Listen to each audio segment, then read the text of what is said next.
la Bauhaus. Quien no conozca esa palabra, ya es una palabra que no va a poder borrar de su mente, es una palabra absolutamente ineludible cuando se está hablando de diseño. Y cuando hablo de diseño no me refiero exclusivamente a moda, sino a diseño en general, a la palabra en sí, porque es, bueno, pues fue una escuela de arte, diseño, arquitectura y artesanía que marcó realmente un antes y un después en la historia del diseño. Y no solo en la historia del diseño, sino en la forma de entender los estudios de diseño, de arquitectura, y digamos que sentó las bases académicas sobre cómo estudiamos este tipo de carreras, de ramas de estudio que, bueno, pues al final son muy diferentes a estudiar algo de una rama científica o de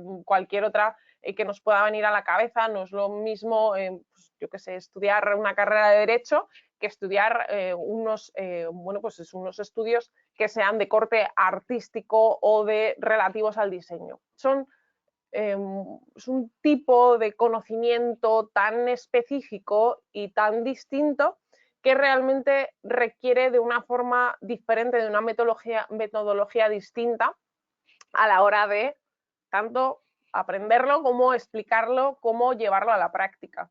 La Bauhaus fue una institución realmente revolucionaria en la forma de entender la enseñanza y su influencia realmente ha llegado hasta nuestros días. La forma en la que se conciben muchas escuelas de diseño a día de hoy sigue bebiendo de esa estela marcada por esta escuela que, como os digo, ha sido un hito y que nació además marcada por las grandes vanguardias de principios del siglo XX, que, bueno, pues simplemente por poneros un poco en contexto a qué nos referimos cuando hablamos de esto, en principios del siglo XX surgen los llamados ismos, el cubismo, por ejemplo, todo este tipo de movimientos, el orfismo, hay un montón de corrientes artísticas y estéticas que surgen a principios del siglo pasado y que nos han marcado hasta nuestros días. Bien, pues todo ello va a tener mucho peso en cómo se va a formar la Bauhaus. Muchos de los grandes artistas de este momento o de los grandes arquitectos pasaron por aquí, dieron clase ahí, colaboraron de algún modo y por tanto lo que os digo es de que la Bauhaus es una escuela que ya tiene que formar parte de vuestro vocabulario corriente. Con esto no quiero decir ya que cuando tengáis que hacer un trabajo de diseño todo el mundo vayáis a diseñar con la Bauhaus, que es normal, ¿eh? El hacer colecciones o hacer diseños inspirados en la Bauhaus lo hemos hecho, yo diría que casi todo el mundo, porque llama tanto la atención cuando estás estudiando esta escuela que es muy fácil recurrir a ello. A lo que sí os animaría es que si queréis profundizar en ello, aquí vamos a ver pues, una serie de informaciones, de pinceladas un poco más genéricas de la Bauhaus para que entendáis un poco en qué consistía, pero si realmente queréis hacer algún proyecto, algún diseño, algo que esté inspirado en la Bauhaus, bucead en ello, encontrar nombres, investigar de las, ahora iremos viendo, pero de las distintas secciones que había en la escuela. No os quedéis ya en lo que está muy trillado y lo que está muy trabajado. ¿Cuándo surge la Bauhaus? Surge en el año 19 en Alemania, en Weimar, y es con este señor de aquí, con este fundador, que será Walter Gropius, nombre que ya tampoco vais a poder olvidar nunca, la Bauhaus y Walter Gropius, que es un arquitecto a quien se atribuye una de las citas, probablemente no sea suya, pero se le atribuye a él, una de las citas más archiconocidas de la historia del diseño, que ha marcado pues, casi todo lo de la Bauhaus, ha sido profundamente influyente, pero además esta cita a día de hoy sigue definiendo muchas vertientes del diseño y es esto que veis aquí, form follows function. La forma sigue a la función. Esta frase de aquí, aprendeosla en inglés, aunque no habléis inglés, pero esa frase es mítica. Y lo que nos está diciendo es que la estética, el aspecto, tiene que estar supeditado a la practicidad, a la funcionalidad de un objeto, de un diseño. Esta era pues la idea principal, la premisa que puede resumir toda la filosofía de la escuela Bauhaus, que la forma tiene que seguir a la función, que es lo principal. Como os digo, frase ya que tenemos que aprender, ineludible y atribuida, aunque probablemente no fuera suya, pero esto es muy habitual, a Walter Gropius. ¿Qué etapas va a tener esta escuela? Decimos que nace en Weimar en el año 19 y estará allí en esta sede hasta el año 25, donde se traslada a otra ciudad alemana, a Dessau, donde estará hasta el año 32 y solo un año estará a partir de entonces en Berlín, porque el partido nazi, fijaos en qué fechas nos estamos moviendo, ya entrada de Hitler y el partido nazi en las instituciones alemanas, el partido nazi decide cerrar la escuela y Mies van der Rohe, otro nombre que tenéis que aprenderos de memoria. Aquí tenéis los que fueron 3 directores de la escuela: Gropius, que fue el fundador, ya lo hemos dicho, Meyer, que sería su segundo director en esta segunda época, y Mies van der Rohe, que sería el último de sus directores, pero que además, como os digo, es un nombre que forma parte de la cultura del diseño. Y vuelvo a insistir en la misma idea, que no es que sea un diseñador de moda, estoy hablando de diseño en general, como historia del diseño. Será su último director y en este momento, cuando el partido nazi quiere cerrar la Bauhaus, bueno, pues ahora iremos viendo, ¿no? Pero la Bauhaus fue una escuela realmente muy liberal, muy revolucionaria, muy distinta, que chocaba totalmente de bruces con la ideología nazi y con todo lo que sabemos que acompaña a la ideología nazi. No vamos a profundizar, creo que todo el mundo sabe por dónde nos estamos refiriendo, a qué nos estamos refiriendo.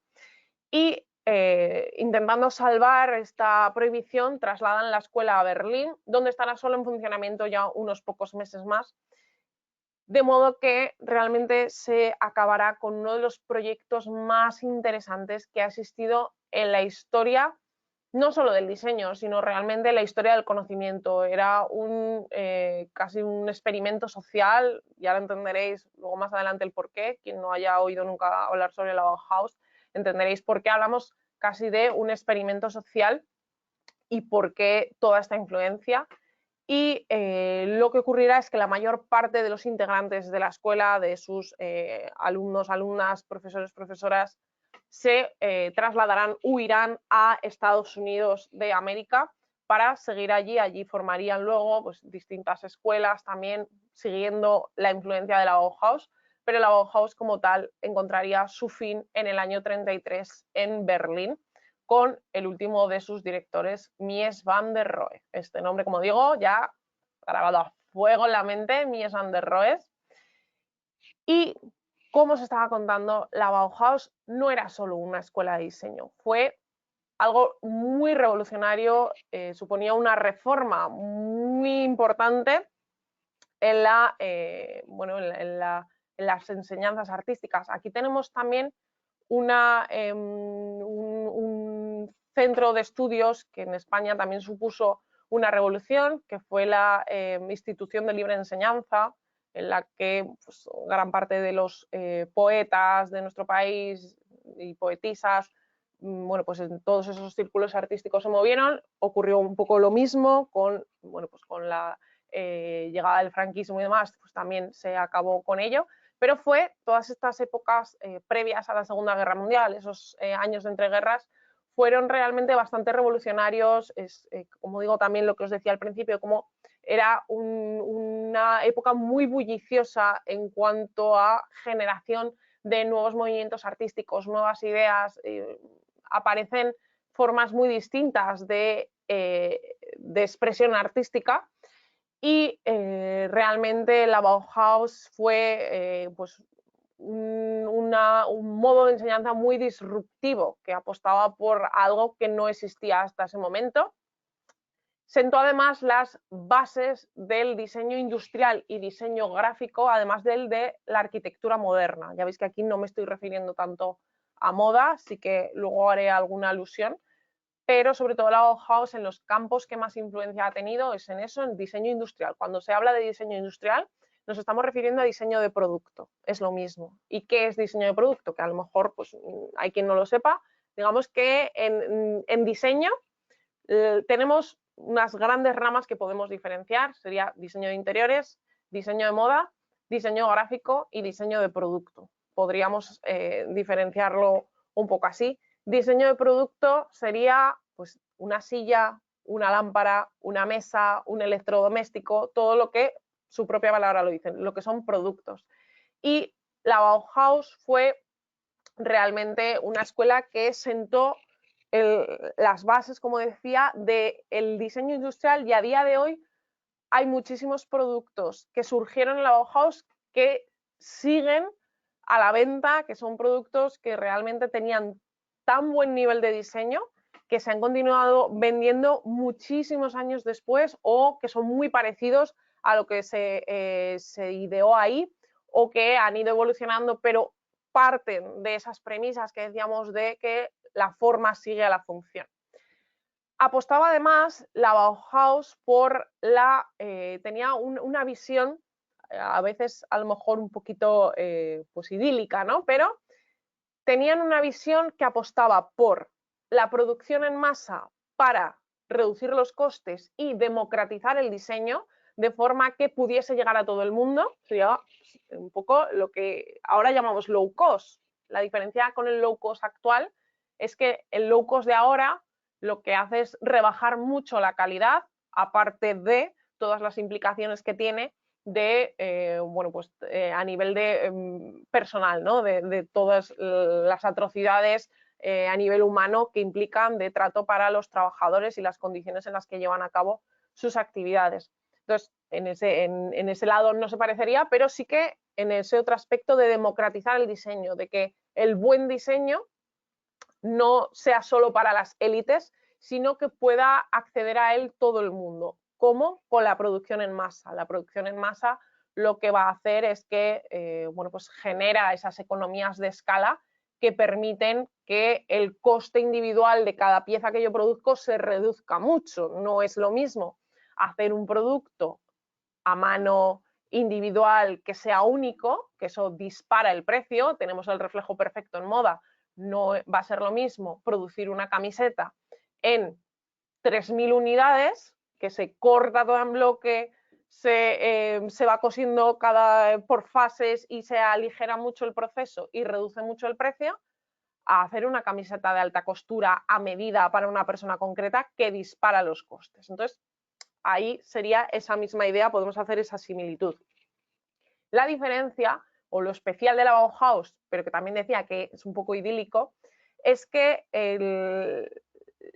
la Bauhaus apostaba por esa producción en masa y por prescindir un poco de lo que sería el adorno en aras de primar la funcionalidad, pero apostando también por la artesanía, con el reconocimiento del trabajo artesano. Esto es una de las cosas que más diferencian a la Bauhaus, cómo hacían también toda esa defensa de la labor artesana, y de ahí que tuviesen, ahora, como digo, ahora iremos comentando, pero que tuviesen tantos talleres, tantas distintas como mini escuelas dentro de la escuela, y cómo se desarrollaron bueno, pues, tantos diseños tan interesantes. La Bauhaus, como decía, dio lugar a una serie de productos que han llegado hasta el día de hoy, que se consideran hitos en la historia del diseño. Cuando buscáis en internet productos o diseños más famosos de la historia, pues a lo mejor me invento la cifra, evidentemente, pero me tiro un triple. El 50% a lo mejor pertenecen a la Bauhaus, porque ha marcado realmente una estética muy influyente, que os decía que era muy disruptivo. Disruptivo, por cierto, es una palabra que también se utiliza mucho en diseño. A veces os lanzo estas palabras de vocabulario también que, si bien no son exclusivas a moda ni a diseño, se utilizan mucho. Entonces es importante que también las conozcáis y que las sepáis utilizar. La palabra disruptivo, que algo es disruptivo, que causa una ruptura entre lo de antes y lo de después, que supone una revolución, un cambio muy grande, Es algo que se utiliza mucho en diseño disruptivo. Entonces, la Bauhaus fue totalmente disruptiva y, como decía, hay una serie de diseños que se crearon en esas aulas. Estamos hablando de una escuela, que cuando hablamos de la Bauhaus y vemos las cosas que se desarrollaron, podríamos pensar que es que era una empresa, que era un estudio de diseño, pero es que era una escuela con gente que estaba allí estudiando, y eso es lo increíble, lo maravilloso, lo mágico, por ponernos así un poco ensoñadores.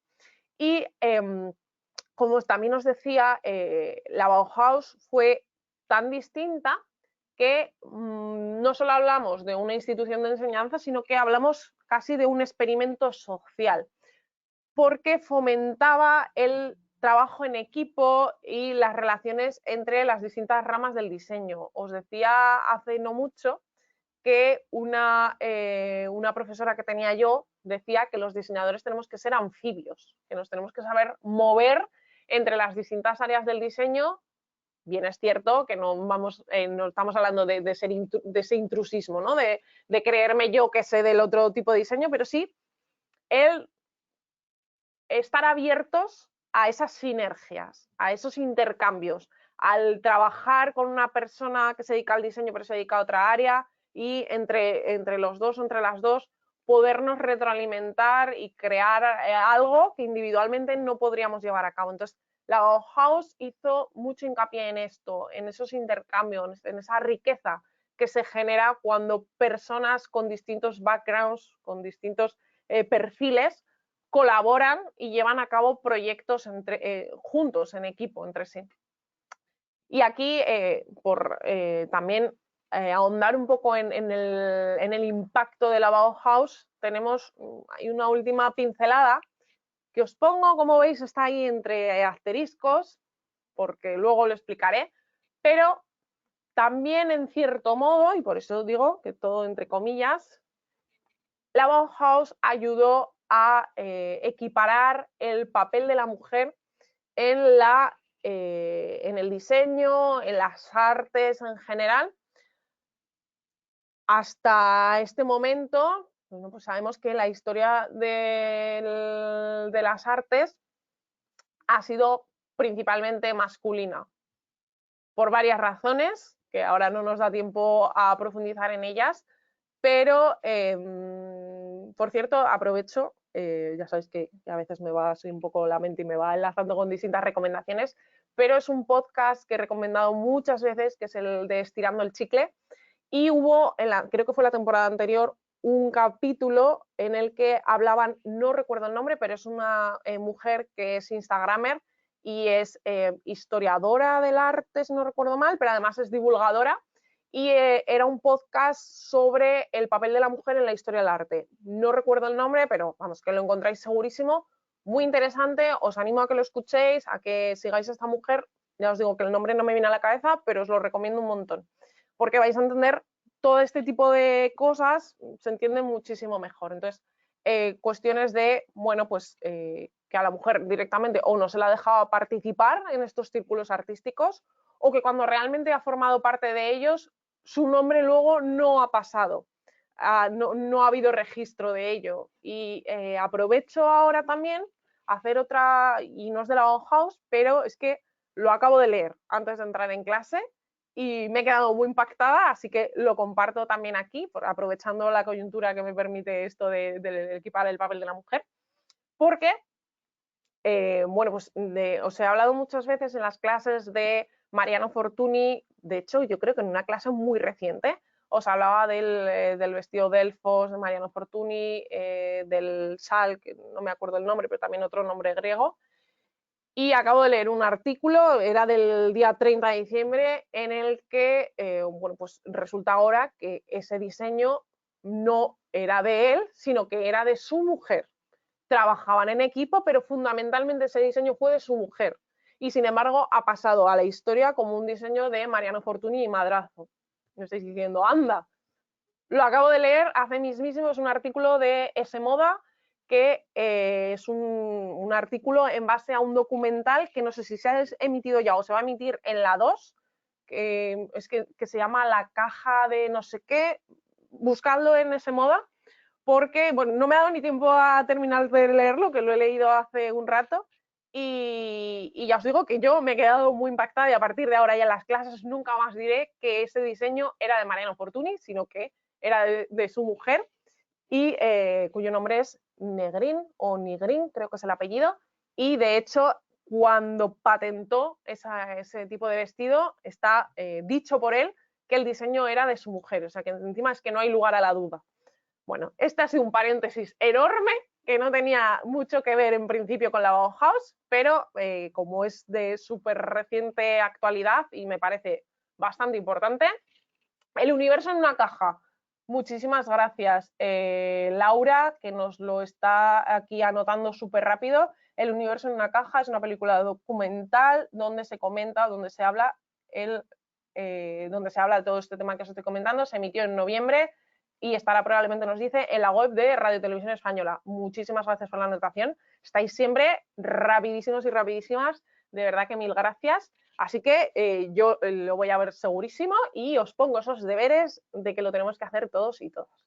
Bueno, volviendo a la Bauhaus, que si no se me va a ir el rato y al final, entre unas cosas que hemos comentado al principio y esto, al final se nos va, pero también es importante. Como os decía, la Bauhaus, en cierto modo, y luego veremos por qué, ayudó en la lucha por equiparar el papel de la mujer. Y aquí os pongo un extracto de los estatutos de la fundación, de cuando se fundó la Bauhaus, que decía: cada persona es elegible por su talento y por sus destrezas y son consideradas iguales y serán aceptadas sin tener en cuenta la edad y el sexo. Bueno, os he hecho ahí una traducción un poco rápida, pero más o menos venía a decir eso, que en la Bauhaus todo el mundo es bienvenido en base a sus conocimientos, en base a su potencial, sin importar su edad o su sexo.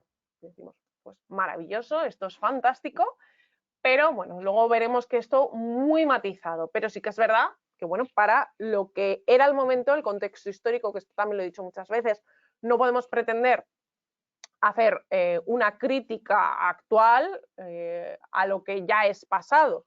No nos serviría de nada, tampoco, no es realista. Y por eso, intentando ponernos realmente en el momento, podemos darle valor a ese tipo de iniciativas que realmente ponían la semilla o más que eso para que se produjese un cambio significativo. Aquí tenéis, por empezar ya a ver algunas fotitos de diseños que han pasado a la historia y que si veis cualquier casa de diseño en la revista AD, por ejemplo, AD, no sé si la manejáis, Architectural Digest, es una revista de otras tantísimas que hay, pero es una revista que pertenece a Condé Nast, que es el grupo editorial al que pertenece Vogue, por ejemplo, y a nivel de interiorismo, pues de las más importantes, os la pongo en el chat por si acaso alguien no la conoce, es la revista AD. Bueno, pues si veis esta revista, muchísimas veces veréis esta silla o la otra que vamos a sacar. Cuando se ha hablado al principio de diseño industrial, yo os he explicado que diseño industrial es lo mismo que diseño de producto y que normalmente pues, es referido a que puede ser cualquier producto, pero hay ciertos objetos que digamos que son como fetiche de los diseñadores y diseñadoras de producto. Y todo diseñador que se precie, diseñador así famosillo, ha hecho una silla. Las sillas son como el santo grial del diseño industrial, también las lámparas y demás, pero las sillas es como, ya os digo, como el objeto fetiche. Y si os gusta el diseño, cuando hablo del diseño, entendedme que me estoy refiriendo cuando no hablamos solo de moda. Las sillas es como que empiezas ya a investigar en ello y es un mundo. El mundo sillas es importante. Bueno, pues aquí tenemos una de las más famosas de la historia del diseño, que es la silla Vasily, y que fue diseñada por Marcel Breuer. Está bautizada en honor a Vasily, de ahí el nombre, Kandinsky. Quien no conozca a Kandinsky ha de hacerlo, es uno de los pintores más famosos que hay en la historia del arte, de los pintores que inició la pintura minimalista, también totalmente disruptivo. Kandinsky también estaba en esa escuela, en la Bauhaus, y este compañero suyo y amigo, este colega profesor, diseñó esta silla en el taller en el que estaba, a la que le puso su nombre. Bueno, pues memorizamos esta silla con esas tiras de cuero y esos tubos de acero. Los tubos de acero, quedaos con este material porque fue uno de los que más se utilizó en esta época. Y lo vemos también el acero en esta silla, que a mí personalmente, si alguien alguna vez me quiere hacer un regalo, aquí tiro yo un guiño. La silla Barcelona es otro de los hitos por excelencia. Aquí la podéis ver, está también en blanco y es una silla que, como veis, también el material que trabaja es el acero y el cuero con este respaldo y este asiento en capitoné. Quien no conozca esto se llama capitoné. Capitoné es esta técnica de acolchado que consiste en ir poniendo una serie de botones que, digamos, que sujetan el acolchado y además crean ese efecto tridimensional. Es preciosa, me estáis diciendo. A mí es que esta silla vamos, me hace ojitos. La silla Barcelona fue creada por Mies van der Rohe, que ya hemos dicho que fue el último de los directores de la escuela y que es uno de estos nombres ineludibles que hay que conocer. Hay un pabellón en Barcelona que fue realizado para la exposición internacional que se hizo en el año 29 y para este pabellón, que por cierto es visitable, yo no he tenido la oportunidad de visitar todavía este pabellón las veces que he ido a Barcelona. Quien esté en Barcelona tiene ahí una excursión que puede hacer y para ese pabellón, para esa exposición internacional es que diseñó estas sillas, de ahí que se llame Silla Barcelona. Entonces, otro de los hitos de la historia del diseño. Otro que quizá no es tan conocido, pero es muy interesante y que nos ayuda a entender la filosofía, el modo que tenían de entender el diseño, sobre todo que traduce muy bien esa idea que os he dicho de que la forma sigue la función. Esa cita que os he comentado, fijaos cómo se traduce muy bien en este diseño, que es el conjunto de ajedrez Bauhaus, perteneciente o diseñado por Joseph Hartwig, que lo que hizo fue eliminar las formas típicas que tiene el ajedrez y que tienen ciertos símbolos religiosos, pues el alfil, la reina, el caballo, etcétera. Lo que hizo es cambiar las formas y lo que hace es representar con la propia forma el movimiento que tiene la pieza. Entonces, no me acuerdo muy bien yo del ajedrez, pero si no recuerdo mal, el que se movía en forma de L era el caballo, me parece, o el alfil, no creo que el caballo. Entonces, aquí en lugar de tener forma de caballo, directamente tiene forma de L. Entonces ya está directamente la forma, lo está llevando a su sentido más puro, a esa idea de la forma, el caballo es el que se mueve en forma de L. Bueno, pues perfecto, gracias por la narración, me estaban así un poco bailando las piezas del ajedrez. Entonces, es que aquí vemos cómo esa idea de que la forma sigue la función, aquí es que no podría ser más evidente y llevado a su máxima expresión. ¿No? Es como el sentido más purista de esa forma de entender el diseño. Bueno, pues un poquito podéis ir viendo cómo es toda la estética Bauhaus es también normalmente, no todas, pero muchos de los diseños Bauhaus suelen tener líneas bastante rectas, sobre todo por esa idea que os decía de que al primar la función sobre la forma, todo lo que es ornamental, todo lo que es accesorio, todo lo que realmente no tiene una función asociada, muchas veces se elimina, porque también estábamos diciendo esa idea de que la Bauhaus lo que promulga es poder hacer productos que no tengan un precio muy elevado para poder llegar a todo el mundo. Entonces, muchas veces son diseños muy simplistas, pero no simplistas entendido como algo negativo, sino todo lo contrario, el poder reducir un diseño a su mínima expresión y que funcione del mejor modo posible.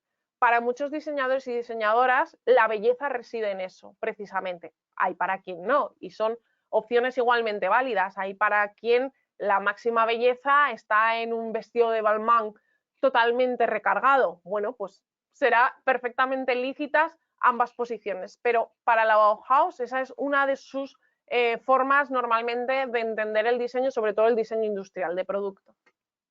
Otro de los aspectos que contribuyeron a que la Bauhaus fuese algo tan especial, que generase ese ambiente tan, pues tan bullicioso, que se creasen esas relaciones interpersonales tan potentes que marcaron realmente la escena internacional en el diseño, fueron las fiestas de la Bauhaus. No sé vosotros y vosotras, pero ahora cuando os vaya contando, a mí me hubiese encantado poder ir a estas fiestas.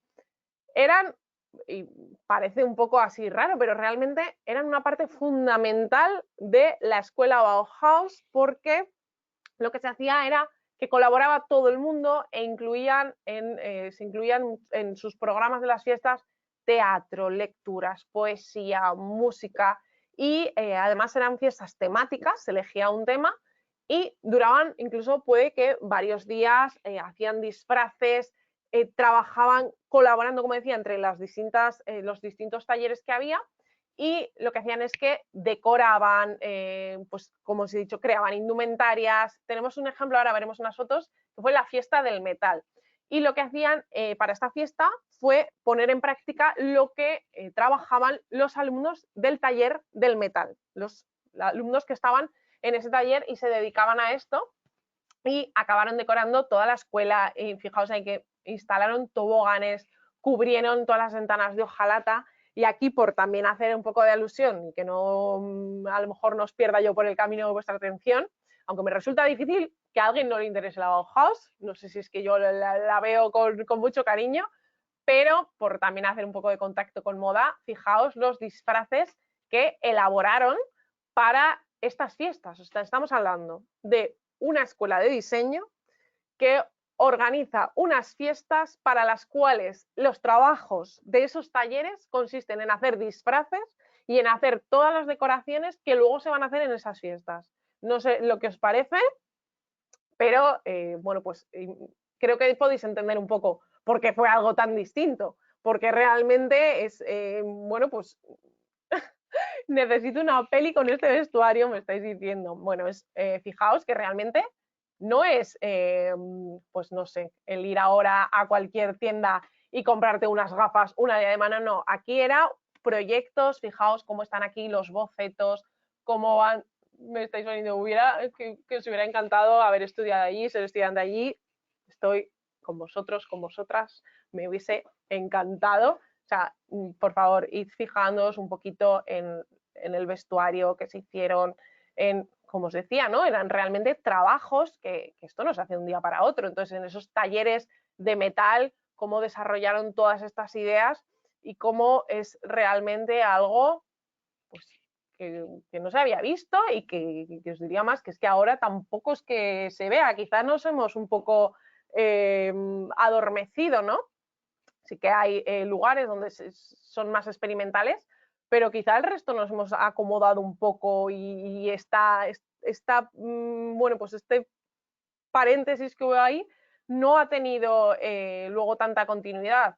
Es evidente que es algo muy complejo el tener una escuela de este estilo, pero fue realmente espectacular. Me estáis diciendo, a ver, me estáis diciendo, me recuerda a una película con vestuario de Jean-Paul Gaultier, me imagino, que vestía a las modelos con metal. No me ¿Puede ser la película Barbarella? ¿Puede ser que fuera esa película? Puede ser, me ha venido así, me suena, me ha venido ese nombre. No sé, pero bueno, pues aquí podemos ver un poquito más de cerca algunos de esos disfraces. Fijaos, bueno, pues aquí sí que sí, también dices, nos comenta aquí Andrea, dice, me recuerda un poco a la estética del Circo del Sol. También es un poco, pues ese aire, ¿no? Pero todo eso es después, o sea que todo viene de la Bauhaus. Por eso os decía que la Bauhaus es a donde acudimos todos y todas, que realmente no es hace tantos años, que está bastante reciente dentro de lo que cabe si nos ponemos a compararlo con pinturas del siglo XV, me lo invento. Pero fue algo tan diferente que ha marcado muchísimo. En moda ha marcado mucho, pero sobre todo, como os decía, también en esas otras áreas. Diseño textil, por seguir ahondando un poco en lo que lo que encontramos más cercano, pero lo que encontramos más cercano partiendo siempre de la idea que os digo siempre, que cuando tengáis que diseñar, cuando tengáis que montar un estilismo y tengáis que investigar, no os centréis solo en moda, no investiguéis solo sobre moda, sino al final es muy endogámico. Si yo para hacer moda solo investigo moda, mi círculo se va cerrando. Lo interesante cuando yo quiero investigar sobre algo es salirme de ahí, obvio, tengo que dominar todo lo que se ha hecho en moda, pero más allá. Voy a ver qué se hace en fotografía, voy a ver qué se hace en escultura, voy a estudiar, yo qué sé, cualquier fenómeno de la naturaleza. Salíos solo de la moda. Para diseñar una colección de moda, no miréis ya una colección previa. No voy a decir que sea muy aburrido, porque no es cierto, y muchas veces se hacen colecciones basándose en otras y puede ser una maravilla. Pero si solo hacemos eso, si nunca nos salimos de ahí, nuestro círculo se va cerrando.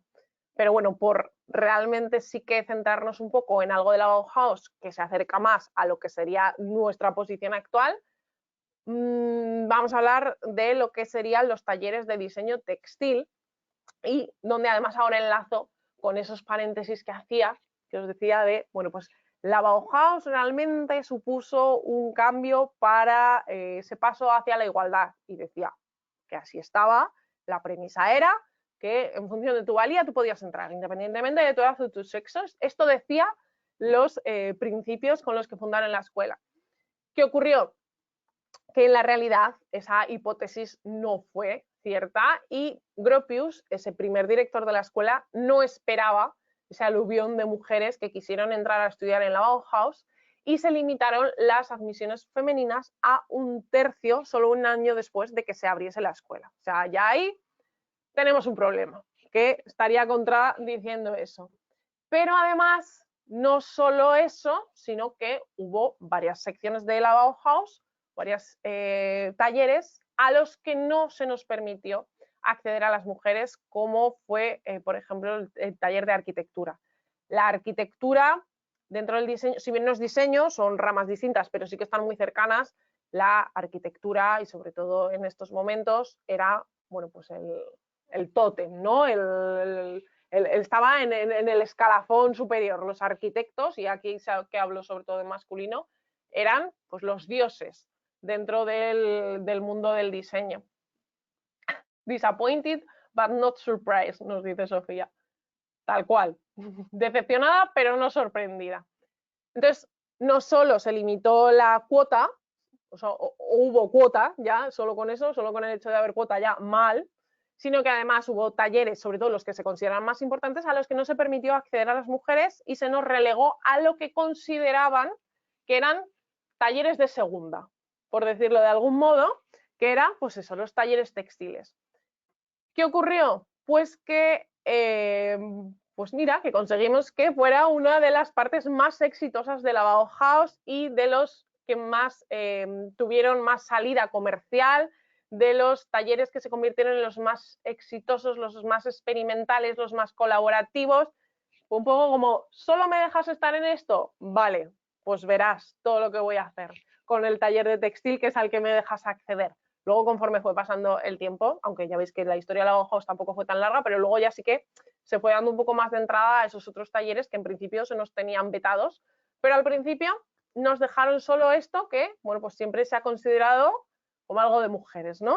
Tontería, absurdez y totalmente injusto, tanto para los hombres como para las mujeres, pero así era en ese momento. Como os he dicho, tenemos que ser también pues, realistas y conscientes, y ser críticos conforme al momento y no conforme a la actualidad. Gunta Stolz fue la directora del departamento textil y fue además la primera y única mujer nombrada maestra. Esto ya pues, nos dice bastante. El hecho de que fuera la única mujer a la que se le dio este estatus dentro de la Bauhaus ya nos dice que esa supuesta igualdad que se decía en los fundamentos pues no era tal. Pero, como os digo, el departamento textil se convirtió, gracias a estas mujeres maravillosas que formaron parte de ese taller, se convirtió en uno de los más potentes de la Bauhaus. Aquí podéis ver algunos de los diseños textiles. Fijaos en, pues ahora, si los vemos, ya nos sorprenden tanto, pero pensad en los años en los que estamos hablando de los años 20. Tenemos que poner todo en perspectiva, como cuando vemos un cuadro de Kandinsky que os decía antes, pues ahora, después de todos los años que llevamos ya de arte minimalista y arte conceptual, pues ya no les damos el valor que tiene, pero es que tenemos que comparar esto con lo que se hacía un poquito antes, que estaríamos hablando de los años 1800, pues es algo totalmente rupturista que, claro, decís ahora, es súper vintage ahora, pero porque lo vemos desde la perspectiva actual, pero imaginad esto en el año 1920, pues es que es algo muy distinto a lo que había hasta ese momento. El del centro es espectacular y vibrante, estáis diciendo. Os animo, como veis realmente es boceto, no sé si veis los cuadritos debajo, es boceto de lo que luego trasladarían al telar.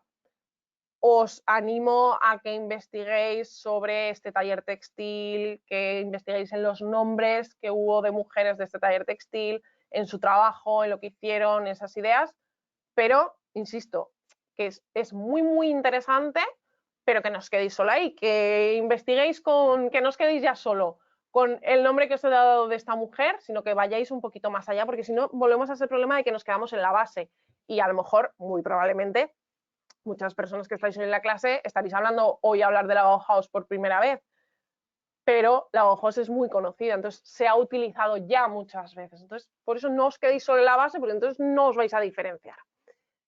La Bauhaus, como os he comentado, tuvo mucho peso, ha tenido mucho peso en varias ramas. Una ha sido el diseño industrial, también no hemos entrado tanto en esta clase, pero en diseño gráfico también ha tenido muchísima importancia, en tipografías, en diseño de cartelería, en todo esto. Pues no nos da tiempo a hablar de cada una de las partes de la Bauhaus, pero ahí también ha tenido mucho impacto.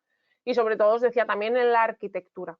Tanto es así que algunos de los edificios de la Bauhaus, sobre todo de la época de las sedes de Weimar y Dessau, han sido declarados Patrimonio de la Humanidad por la UNESCO en el año 96. Aquí vemos la Casa de los Maestros, donde además podemos apreciar uno de los rasgos que os comentaba pues unas diapositivas atrás, de cómo esas líneas rectas definen o caracterizan a muchos de los diseños que se llevaron a cabo durante la Bauhaus, por esa premisa que os comentaba, por esa idea de que la forma sigue la función. Esto derivó en que muchísimos de los diseños de la Bauhaus tuvieran esa inclinación por esas líneas ortogonales, esas líneas rectas y ese minimalismo, por llamarlo de una forma que podamos entender mejor, y por ese prescindir de todo lo que sea innecesario para cumplir con la pureza de su función. Aquí podemos ver una fotografía más actual y otra de esos estudiantes en esos edificios. Imaginaos que era todo un poco, por utilizar así una palabra más fácil, pero que nos ayude a entender, ¿no? Esa idea de un poco de comuna, de esas residencias de estudiantes, pero todo muy artístico. Yo es que cuando hablo de la Bauhaus, no sé si me lo notáis, pero a mí es que es como que me emociona, porque de verdad que me parece una cosa que me hubiese encantado poder estar en esas aulas. Bueno, algunos de los nombres esenciales, y cuando digo esenciales, a lo que me estoy refiriendo es a que son los más conocidos que han pasado pues a la historia del diseño, a la historia de las artes, pero no quiere decir que sean los únicos, simplemente es que muchos de esos otros nombres no han trascendido, y aquí vuelvo a hacer mi alegato feminista, que es que, bueno, pues muchos de esos nombres interesantes estaban en talleres que a lo mejor no se han tenido tan en cuenta. Entonces, en el taller textil, si investigáis, podéis encontrar un montón de gente interesantísima. Por supuesto, evidentemente, en todos los talleres, un montón de hombres también que han hecho cosas increíbles, pero como de esos sí que ha habido varios, y ahora los vamos a nombrar, que han pasado a la historia, os animo también a que hagáis esa otra búsqueda para ir rescatando todos esos nombres, como lo que os acaba de comentar de Mariano Fortuny, porque muchas veces, si no, bueno, pues es historia que se pierde, que por un discurso manipulado al final estamos olvidando nombres que han tenido mucho impacto sin que lo sepamos. Algunos de estos nombres que hay que conocer sí o sí serían Mies van der Rohe, ya lo he dicho, Kandinsky, de quien podemos ver ahí una de sus pinturas. Podemos ver también a Laszlo Moholy-Nagy. De estos nombres, como veis, no son en inglés, o sea que si alguno no está bien pronunciado, mil perdones. Era fotógrafo y pintor. Paul Klee, otro de esos nombres también imprescindibles. Joseph Albers, pintor.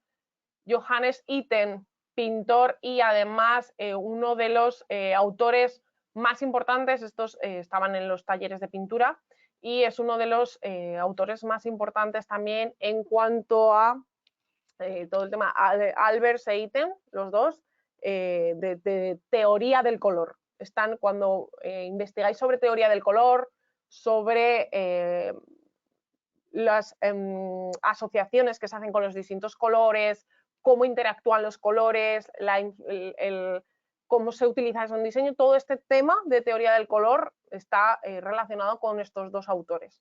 Marcel Breuer, de quien veíamos esa silla Basili, es otro de los autores fundamentales, arquitecto y diseñador industrial. Marien Brandt, pintora, escultora, diseñadora industrial, más todos los nombres que ya hemos ido sumando en un principio. Con esto doy por finalizada la explicación, pero tenemos todavía ahí un par de minutillos por si hay alguna duda. A ver, por aquí me está diciendo, por ejemplo, una compañera, del otro día estuve en el Thyssen y había varios cuadros de Kandinsky. Yo recuerdo también una exposición en el Palacio Cibeles hace unos años, no sé si alguien la vio, en el Palacio Cibeles de Kandinsky, que era también espectacular. A ver. ¿Qué más? ¿Qué más? ¿Qué más?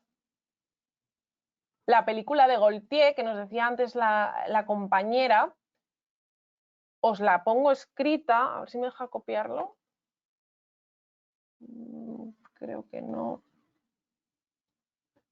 A ver, la voy a copiar, que nos dice que es una película con un vestuario, yo no la conozco, así que apuntadísima, con vestuario de Jean-Paul Gaultier, que le recordaba mucho a los disfraces que hemos visto de la fiesta del metal que hicieron en la Bauhaus. Así que os la pongo aquí, a ver si la escribo bien. Vale. Vale.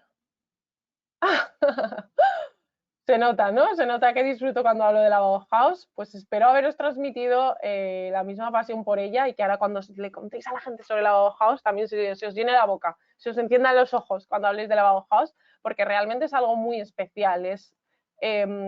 Fue tan distinto y te intentas imaginar cómo era esa atmósfera de esos talleres, colaborando, la gente y que si simplemente fuera una escuela en la que se lo pasaban chachi y piruleta en las clases, pues diríamos, pues bueno, pues vale. Pero es que se creó un ambiente tan increíble que ha dado lugar a varios de los diseños más importantes, icónicos y emblemáticos de la historia del diseño en general, pero sobre todo del siglo XX. Entonces, claro, es que ahí reside la importancia. Si simplemente, como digo, fuera una escuela en la que hubo muy buen rollo, pues bueno, no la estaríamos explicando aquí, porque nadie la conocería.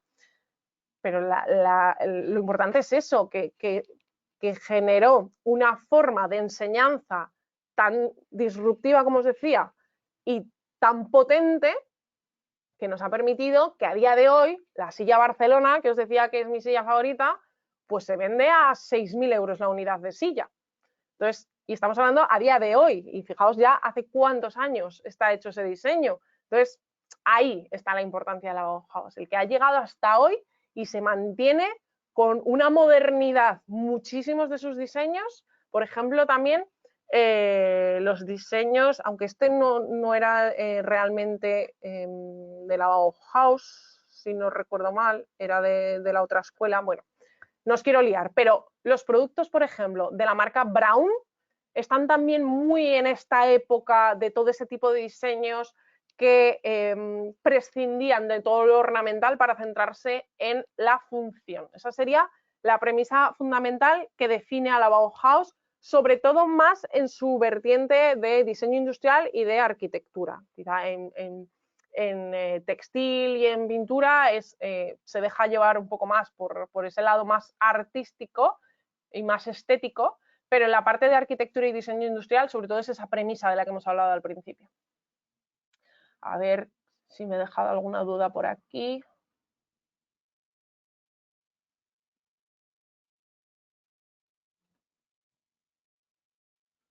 A ver, que no quiero dejarme nada. Bueno, estáis poniendo por ahí, ¿me sirve para hacer el trabajo final de proyectos de moda? por supuesto que sirve. Faltaría más, pero ya os digo, no os quedéis en lo básico, no os quedéis solo en 4 cosas que haya dicho en esta clase, sino encontrad un nombre que yo no conozca. Venga, ese se va a ser el reto. A ver.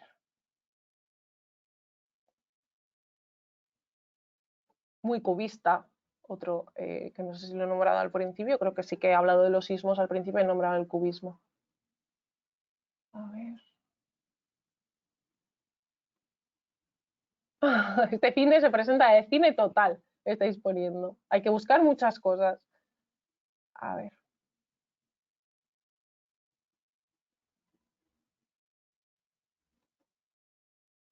Nos comenta aquí otra compañera que dice que vio en la tele una silla Barcelona en la que vio cómo la restauraban, que la habían encontrado en un cobertizo y una pasada cómo quedó. Pues imaginaos por cuánto la venderían.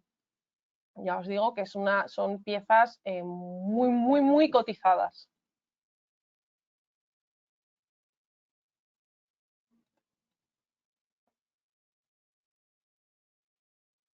Vale, sobre la teoría del color, a ver, tenéis aquí